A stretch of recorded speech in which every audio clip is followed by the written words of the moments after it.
Corona की दवा को लेकर के पूरी दुनिया में जंग छिड़ी है। कभी लगता है कि सुपर पावर अमेरिका की सुपर वैक्सीन इस महामारी की काट बनेगी, तो कभी लगता है कि चीन की दवा ही इस मुसीबत से छुटकारा दिलाएगी।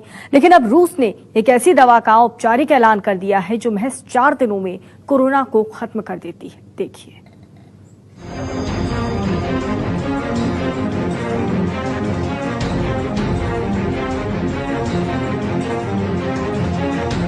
चार दिनों में भागेगा कोरोना।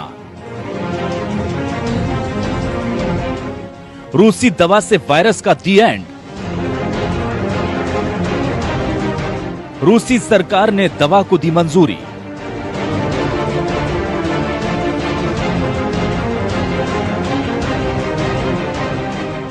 कोरोना को हराने के लिए दवा बनाने की दौड़ लगी है। चीन में एक साथ 5 वैक्सीन के ट्रायल के अंतिम दौर चल रहे हैं, तो अमेरिका ने रेमडेसिविर जैसी दवा के ट्रायल के शानदार नतीजों के बाद अब उसका बड़े पैमाने पर प्रोडक्शन भी शुरू कर दिया है।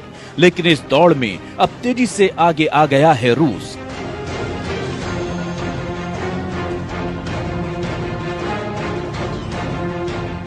रूस ने कोरोना की एक खास दवा को मंजूरी दे दी है। इस दवा की खास बात यह है कि कोरोना के मरीज को इस दवा के देने के बाद वो महज 4 दिन के अंदर ठीक हो जाएगा। इस दवा का नाम है एविफेविर। इस दवा की खास बात यह भी है क्योंकि इस दवा का ट्रायल हो चुका है, इसलिए इसे तमाम मरीजों को देने की मंजूरी भी दे दी गई है। जहां चीन और अमेरिका अभी भी कोरोना की दवा को लेकर रिसर्च कर रहे हैं, वहीं रूस ने अपनी इस रिसर्च के बाद पूरी दुनिया को चौंका दिया है। एविफेविर यही नाम है उस जादुई दवा का जिसे कोरोना काल में किसी सरकार ने महामारी के इलाज के लिए सबसे पहले अधिकृत किया है। हालांकि कहा जा रहा है कि रूस ने बेहद कम लोगों पर ही दवा का प्रयोग कर इस दवा के उपयोग को मंजूरी दे दी है। इस दवा की टेस्टिंग के दौरान ज्यादातर मरीज 4 दिन में ठीक होने का दावा RDIF यानी दी रशियन डायरेक्ट इन्वेस्टमेंट फंड ने पिछले हफ्ते किया था।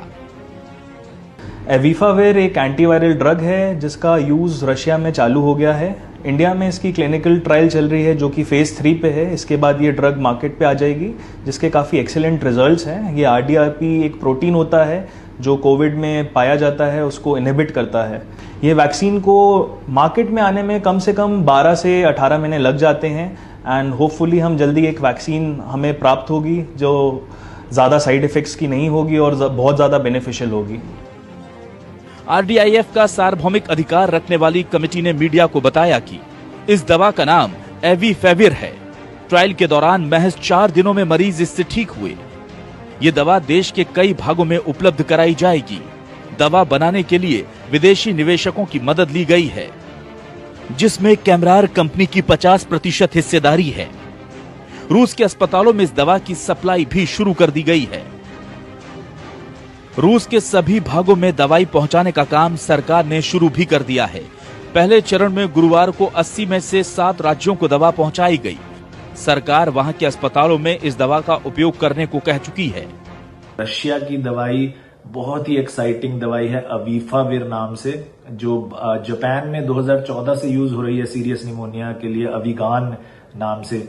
उसका रशिया में बहुत एक इम्पोर्टेंट ट्रायल चल रहा है जिसमें वो पाया गया है कि 80% से भी ज्यादा मरीजों में इफेक्टिव है। करीब 330 मरीजों का वो ट्रायल हुआ था और जून में ही उसका फाइनल क्लिनिकल ट्रायल 6000 से भी ज्यादा मरीजों में होने वाला है। तो उम्मीद की किरणें बहुत सारी हैं, घबराइए मत, कोरोना का अंत निकट ही है। एविफेविर दवा को फेविपिरावीर के नाम से भी जाना जाता है। 1990 में जापान की company Fuji films holding corporation ने एविगन ब्रांड नेम के तहत फेविपिरावीर दवाई बनाई थी। जापान में इसका उपयोग बुखार और सर्दी के इलाज के लिए किया जाता है। जापानी मूल के फेविपिरावीर दवा के असर को बढ़ाने के लिए रूसी वैज्ञानिकों ने इसमें कुछ बदलाव किए हैं। RDIF के प्रमुख ने इस बात को स्वीकार किया है कि फेविपिरावीर नाम की जापानी दवा में हमने कुछ बदलाव किए हैं। इस दवा में क्या बदलाव कर हमने इसे असरकारक बनाया है, इसकी जानकारी हम अगले 2 हफ्ते में दुनिया को देंगे। पूरी दुनिया में कोरोना से लगातार लोग संक्रमित हो रहे हैं। 4.25 लाख से ज्यादा लोगों की मौत हो चुकी है। ऐसे में जैसे ही यह खबर सामने आई कि रूसी स्वास्थ्य मंत्रालय ने एक वैक्सीन को अधिकृत किया है, वैसे ही करीब 10 देशों ने रूस की इस दवा की मांग भी कर दी है। अमेरिका और ब्राजील के बाद रूस ही कोरोना का सबसे ज्यादा संक्रमित देश है। रूस में 6,700 से ज्यादा लोगों की जान जा चुकी है और मरीजों की संख्या 5 लाख से कहीं ऊपर है। रूस के बाद चौथे नंबर पर भारत का नंबर है और यहां भी तेजी से कोरोना के संक्रमण के केस बढ़ रहे हैं। Bureau report, news 24।